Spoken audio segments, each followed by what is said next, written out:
The bitter irony is that while trying to protect civilians, to protect the youth, you sometimes, and you admitted that in one of your interviews, that innocent civilians could have become victims.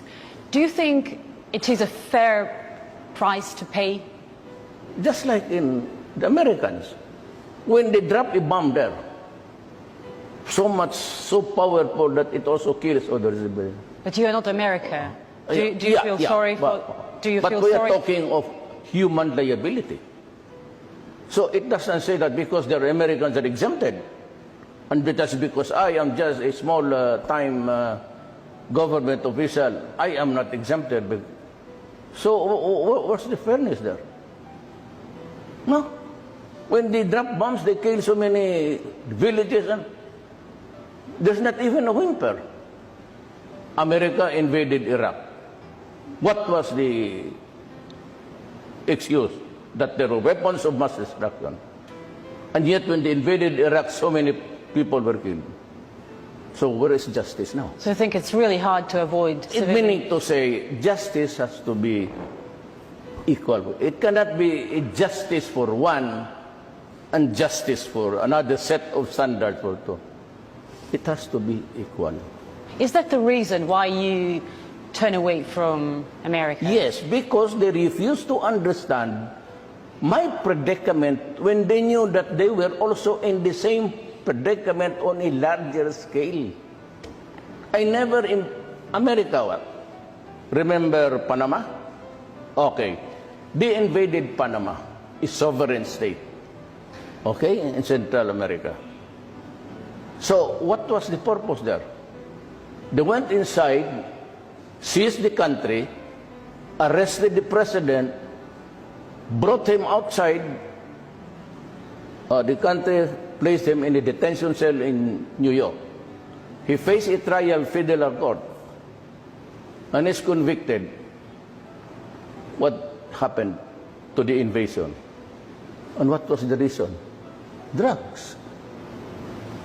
You invade a country. Me, I am just fighting the criminals in my country. I never invaded a country. There's, you have to look at it this way. There is so much incongruity in the principles that are being followed by nations. The powerful ones, they can invent this weapon of mass destruction. Oh, we can invade your country. Me, I never touch anybody. I do not even go to the United States. And then they criticize me for the criminals that I have killed. There is one series of questions that comes up in relation to your father's time, which is of course the question of corruption, which became wholly associated with the Philippines for a long period of time. I think contemporary court judgments acknowledge the atrocities that were committed, but also the plunder of the country's resources. Why wouldn't you want all of that money back in the hands of the Filipino people?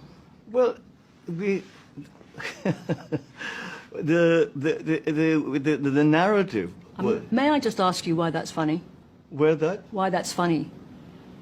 I'm asking you a question about the plundering of large sums of money from the Filipino people. I'm thinking that maintains, that idea maintains, because it.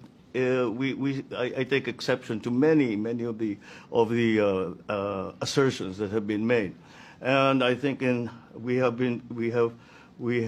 since the cases were filed, the government fell.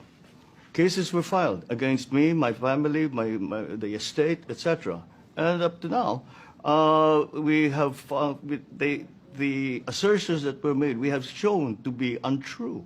Quite a lot of money. I think 5 billion was already recovered. I guess the question is just this: do you not want to see all the money that was taken returned to the people? Again, we have signed. This family has signed a quitclaim. Signed many quitclaims. Any money that you find is yours. And finish. And everything was taken from us. We went to. We were taken to Hawaii. Everything Everything was taken from us. We had nothing left. Not the view of the Presidential Commission. I'm sorry? Not the view of the Presidential Commission. This is my final question on this topic. Which presidential commission? In the Philippines, their Oh, view I is think- there's a I large think- amount of money outstanding. I think that having seen the facts, as they have been slowly revealed, with further true investigation, not propaganda, but actual true investigation, like court cases and investigations by all kinds of NGOs, different agencies. Since that has changed, and people can see that it was propaganda. I suppose the question is, other countries in the region, including Australia, want to know that the Philippines, and you in particular, as a Marcos, have come to terms with your family's history. There was a time where the issue was Marcos. That's not the case anymore. And that's why I think the best proof of that is my election.